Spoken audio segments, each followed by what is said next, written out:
Sovs. Oi oi, you shiny metal magpies. Welcome back to Brits and Sovs, the channel where the gold glints, the slabs shine, and the truth weighs about 15.98 grams. Today's slab, mate, this one's a gold-soaked sleeper. We're talking the 2012 Double Sovereign PF70 Ultra Cameo, a coin so underappreciated it ought to come with a trench coat and dark glasses.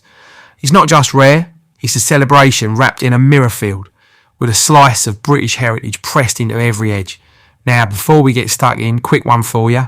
I asked the wife what she wanted for her birthday. She said, surprise me. So I told her I sold her jewellery to buy another sovereign. She's still surprised. And now the dog's sleeping in the bed instead of me.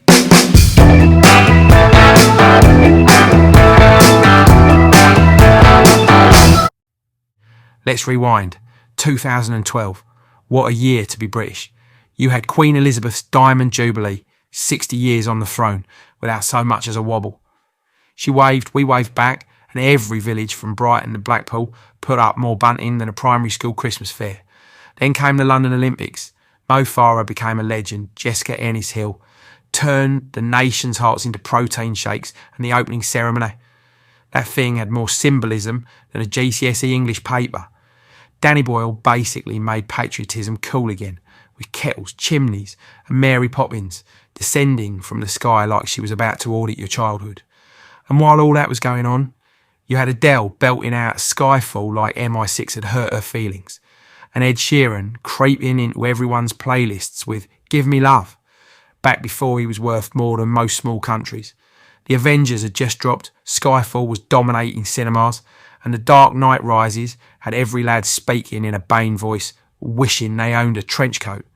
We were watching the Hunger Games, still quoting the In-Betweeners, and getting flash mobbed by people doing Gangnam Style in shopping centres. And let's not forget Florence and the Machine, Coldplay, and Call Me Maybe, a song so catchy it probably made the Queen tap her heel under the table at Balmoral.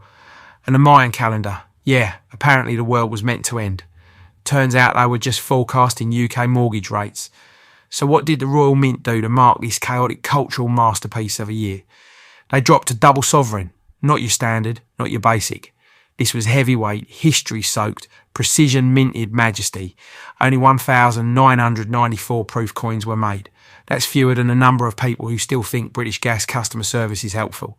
You've got better odds of finding a quiet pub on match day than one of these raw, and getting it in PF70 Ultra Cameo. That's collector Valhalla. Let's talk design. The obverse features Ian Rank Broadley's portrait of Her Majesty, composed, direct, and with that expression that says, I know what you're up to, and I'm not amused.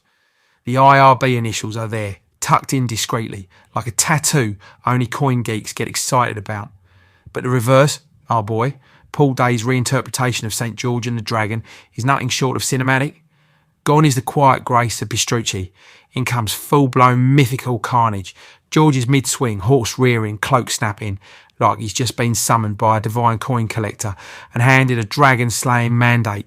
The dragon, mid-regret, it's a battle frozen in gold, bold, muscular, alive. This isn't just a design, it's a statement. The finish, Ultra Cameo. And that means you've got polished mirror fields so sharp you could fix your quiff in them, and frosted details so crisp you'll feel a breeze. The relief depth is unreal, like the design's trying to leap out the slab and give you a firm handshake. Specs-wise, you're looking at 15.98 grams of 22 carat gold. That's 0.9167 fineness for the purists. Diameter, 28.4 millimetres, the perfect slab filler, wide enough to command respect, refined enough to wear a bow tie. And yes, technically, it's legal tender, but try paying with it and you'll get a look like you've just tried to buy petrol with a chocolate coin. And here's the bit that makes dealers twitch and collectors nod. It's still flying under the radar. While everyone's queuing up for 2017s and P-Force like they're selling out stadiums, the 2012 Double Sov is sitting pretty. No hype train, no false scarcity, just good old-fashioned rarity and top-tier production in a year etched into national memory. Market value. As of right now, she's trading comfortably between 150 to 200% above spot. That's stable gold with upside. Not moonshot territory, but a solid climber.